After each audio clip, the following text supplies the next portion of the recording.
বৃষ্টি পড়লে মানুষ গান লাগায় দেয়, হিন্দি সিরিয়াল লাগায় দেয়। নো, বৃষ্টি দেখলে আল্লাহর হাবিব ভয় পেয়ে যেতেন, একবার ঘরে ঢুকতেন আর একবার বেরোতেন। আম্মা জান আয়েশা বলতেন, ভয় পান কেন?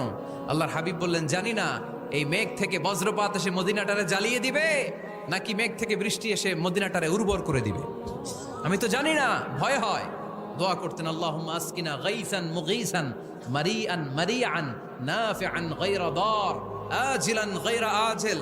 আল্লাহ, আপনি উপকারী বৃষ্টি দেন, এমন বৃষ্টি যেটাতে আমাদের রিজিক আছে, গবাদি পশুগুলোর রিজিক আছে, কল্যাণজনক বৃষ্টি দেন, ভালো বৃষ্টি হইলে তাড়াতাড়ি দেন, দেরি করেন না কোন। সুবহানাল্লাহ।